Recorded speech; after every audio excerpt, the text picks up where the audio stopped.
Alright, mga kababayan, mga kaibigan, mga katokis, mga kapots, kamusta po kayong lahat? And once again, welcome back muli dito sa ating mumunting channel, Simply Tokis Vlog. Tayo po ay magbibigay lang po ng maiksing komento, opinyon at reaksyon sa mga mainit na usaping pang-politika sa ating bansa. Pag-usapan natin mga kababayan, ito po, ang dami talaga nagpapakalat ng fake news, no? May bago pong umiikot na balita na kung saan magmi-military reset at meron po silang gustong iupong presidente. Agoy, ano ba yan? No? Mukhang itong mga destabilizer talaga o yung mga nagkukunwari lang dyan, gustong manggulo, pati military dinadamay. Ito na, may bago na namang grupo di umano na disgruntled na daw sila sa pamahalaan dahil ang gulo-gulo na. Walang kaayusan, kayo ang nag-iisip niyan Kayo ang mga panggulo talaga Gusto nyo lang talagang magkagulo tayo, no? Maiupo yung gusto nyong maiupong mga tarantado at mga sinungaling na magnanakaw, no? Bakit hindi nyo na lang makipagtulungan? Sabi nga ni ex-NSA and Professor Clarita Carlos, makipagtulungan tayo sa gobyerno, ginagawa ng gobyernong ito ang lahat para labanan ng korupsyon. Kaso itong mga tinatamaan, mga nasagasaan at masasagasaan, alam nilang guilty sila, nagnakaw sila sa pondo ng bayan, makukulong kayo. Kaya yan, kumakampi na kayo sa mga destabilizer, ng gugulo. Lahat gagawin para lang po sa mga personal interest at isasakripisyo ang mamamayang Pilipino at ang bansa. No? Sino po kaya yan? Ito po mamaya. At ganon din po, mga kababayan, pwede bang makasuhan ng libel si Senator Amy Baba Black Sheep Marcos? Kasi po yung ginawa niya na kung saan sa publiko, sinabi niyang adik ang first family. At nagbanggit pa siya ng ibang mga pangalan doon. No, siguro, kung ako doon sa mga nabanggit na pangalan, kung ayaw po ng first family, yung mga ibang nabanggit, magdemanda kayo. Oo, demanda nyo si Amy Marcos, ubusin nyo ang yaman niya, tapyasin nyo yung baba niya mga kababayan. Okay, so shout out po lahat sa inyo and may God bless us all. So dito mga kababayan, unahin natin itong sinasabi ng ilan, no? Meron po kasing lumalabas-labas dyan na kwento, ungos-ungos, hindi natin alam kung totoo o hindi. Tulad na lang halimbawa lang, no? Yung may lumabas na mga quote card, si Ninang Lisa daw na ginagantihan niya si Baba Black Sheep Amy Marcos at ganun din si Baba Black Sheep. No, yung pala mga fake news, mga gagawa-gawa ng mga trolls, mga gawa-gawa ng mga talipandas, no? Yan, kung maniniwala kayo o pag-aawayin natin sila na hindi naman pala totoo. O ngayon ang lumalabas po na ano na naman, kalokohan ng mga sabi, ito daw mga business tycoon, itong mga oligarch, disgruntled na at nag-usap-usap daw di umano sila na patalsikin na ang nasa gobyerno tulad ni Pangulong Marcos, alisin na silang lahat at mag-reset tayo using military. Military takeover and then they will install, ang iuupo daw nilang presidente ay walang iba kundi si San Miguel Corporation CEO o tycoon na si Ramon Ang. Kilala nyo naman lahat siguro kung sino po si Ginoong Ramon Ang. Talagang super bilyonaryo po yan, no? Napakatulungin din yan, nakikipag-cooperate po yan sa gobyerno. Marami na pong proyekto yan na ginampanan sa ating gobyerno. Yung latest nga po mga kababayan, yung sa Manila International Airport. Sila po ang nag-take over niyan, private-public partnership. Talagang hindi siya yung maiinggan nyo para pumasok sa politika. Kaya nagtataka ako mga kababayan, bakit itong mga to na mga destabilizer, mga nanggugulo lang, no, gumagawa ng kwento. Galit na daw po yung mga oligarko, galit na ang mga tycoons, baka naman ang galit ang China. Hindi yung mga Filipino-Chinese na businessman dyan. Okay, kayo-kayo lang yan yung nag-iisip ng masama kasi talang gusto nyo, no, iyo po si Tokmol Sara Duterte. O ngayon mga kababayan, nagsalita na po dyan si Ginoong Ramon Ang. Ang sabi niya, to make the record straight, I don't have any inch or inkling. Hindi ako nangangati. Wala akong ambisyon na pumasok sa politika. I agree, mga kababayan.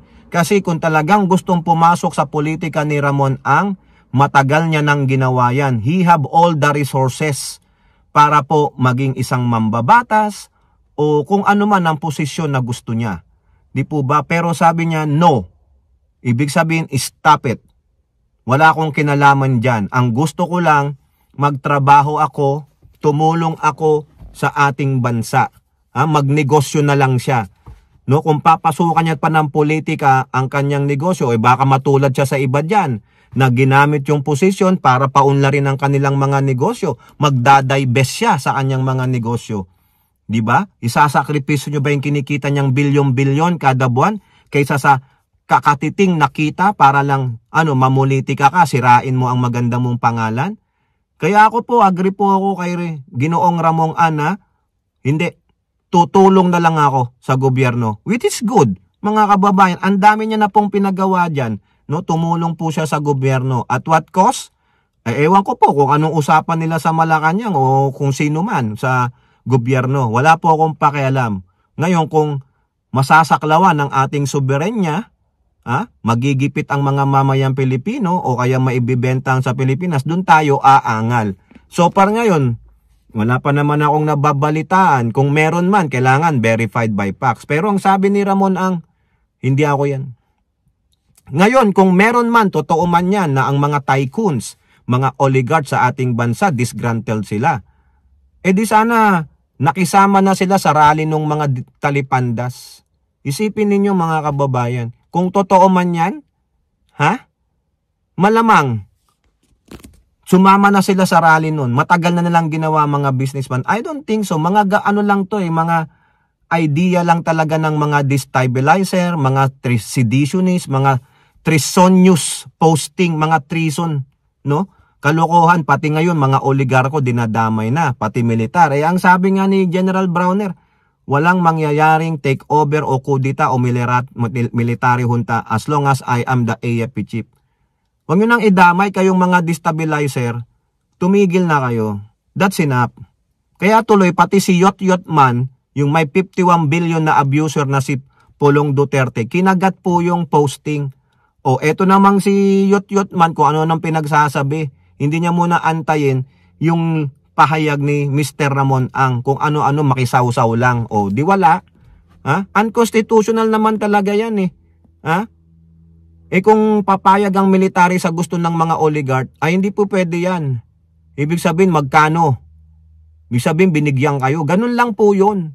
Alam ko, hindi po gagawin ng mga military yan as long as AFP Chief Browner is loyal to their mandate. Ano yun? To the Constitution. Huwag kayo maniwala sa mga tycoon na yan. Hulihin nyo yan. Kung mga Chinese yan, ibalik nyo sa bansa nila. Pero as of now, nagsalita na po si Ginoong Ramon Ang, hindi po. Kung meron man dyan, meron diyang isa na gusto siguro. Di ba? Mga senator yan dati. Di ba?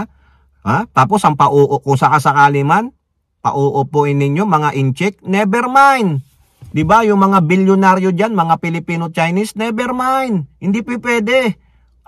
Ibibigay nyo ang Pilipinas sa Chekwa? No way. Hindi papayag ang mayoryang Pilipino. Kaya ako po, sumasaludo tayo, ginagalang natin yung desisyon ni Ramon Ang. Dagli-dagli niyang binasag ang fake news. Sa akin po, fake news yan. Hanggat hindi ko nakikita na talagang nanggaling yan sa isang destabilizer yun. Diba? Takot din kayo ilabas yan kasi bakit? Ma-destabilizer kayo Di po ba? At eto naman po mga kababayan, pasok tayo sa isa, no? Pwede po bang makasuhan ng libel itong si Senator Amy Baba Blackship Marcos Manotoc? Dahil nga po doon sa ginawa niyang katarantaduhan na hinayjack niya ang rally ng INC, biruin nyo, nakiusap sa kanya na mag-stick lang tayo sa topic, no? Yung mag-stick kayo sa transparency, sa GAA, pero hindi kayo maghihikayat na sisiraan nyo ang gobyernong ito, pababagsakin ninyo. Nung umuo naman daw po siya mga kababayan, nung umakit na siya, binasa niya yung talumpati niya kung ano-anong pinagsasabi niya sa ating Pangulo at sa pamilya nito at nagdamay pa ng iba mga kaibigan ng Pangulo. Kaya nabigla yung pamunuan siguro nung iglesia na nandoon, pati yung mga miyembro. Akala ko ba, bawal lang kasinungalingan, bawal lang kasamaan, bawal lang ganyan, paninira. Di ba? Sira ulo lang tong Baba Black Sheep na to. Ngayon, yung acting director po ng NBI, si Attorney Magno, natanong po siya sa isang interview. Tinanong siya, pwede po bang kasuhan si Senator Imee Baba Black Sheep ng libel? Ang sabi po ni Attorney Magno ng NBI, borderline libel yan. Libelous ang sinabi mo kasi wala kang factual evidences. Wala kang pinakitang tunay na ebidensya na hindi gawa-gawa, puro lang salita, dapat binakapan mo. Wala po Ang problema, ang nilibel ni Baba Black Sheep, yung sariling kapatid. Magdidemanda ba ang kapatid? Magdidemanda ba si FL Lisa, si Sandro Marcos o yung mga anak nila? O yung mga ibang nabanggit na personalidad doon sa sinabi ni Imee? No? Kasi po ang kinakailangan mag-file ng libel case ay yung inaalud, yung inaakusuhan. Kaso, knowing Pangulong Marcos, malabo po yan. No? Biruin mo, ang tindi ng paninira sa'yo. Ikinwento, dinamay ang asawa, ang anak. Diba? Sinira niya ang pamilya niya Sinira niya yung kamag-anak niya. Dahil lang sa sa political ambition niya, mga kababayan. Sana nga may mag-file ng libel diyan kay Imee Marcos para ubusin nyo ang yaman niyan Nakakahiya po, mga kababayan. Sabi nga ni Ping Lacson, kung matandaan nyo, hindi makapilipino yan. Hindi ganyan ang ugali ng pamilya Pilipino. Kahit na ano pang galit nyo sa isa't isa, hindi nyo ibubulgar sa madlang people in public, in thousands of Filipinos na nakikinig, nanonood sa'yo. Siguro yung mga dyan mag-aaway-away sa kalsada, magsisigawan, magmumurahan, pero yung mga baho nila sa pamilya, sasabihin niya, huwag nyo nilabas yan dyan, nakakahiya. Si Imee, nakaramdam ba ng hiya? Wala po, kasi walang hiya. Yan po yung mga taong entitled, mga brat, tulad lang nila Sara Duterte, mga walang hiya, walang manners. Winalang hiya mo ang iglesia, winalang hiya mo ang taong bayan, winalang hiya mo ang pamilya mo. Ganyan po kasalaula ang inyong Senadora Imee Baba Black Sheep Manotoc. No? Nakakahiya. Hindi niya binigyan paggalang ang kanyang nanay na matanda na.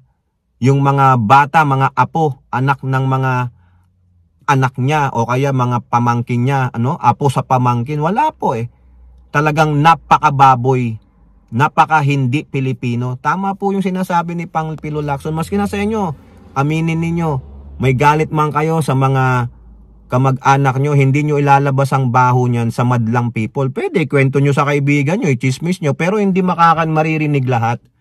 Si Imee Marcos, ilang libo international pang nakapanood, diba? Napakabastos, napakawalang hiya dahil lang sa sariling ambisyon at pagprotekta sa mga Duterte. Pare-pareho po sila ng ugali, walang good manners and right conduct. Hindi makapilipino. Pwede ba siyang kasuhan ng libel? Pwede po, borderline libelous yun. Pero knowing the president and his family, kapamilya siya. Tingnan nyo, nirirespeto po siya kasi kapamilya siya. Hinayaan lang siya. Siguro magdemanda sa kanya niyan, yung mga binanggit niya pang pangalan na baka mga kaibigan ng Pangulo. Okay? Kung kayo po, ano pong inyong masasabi? Comment down below and don't forget to like and share. Hope to see you on next videos. Bye-bye. God bless.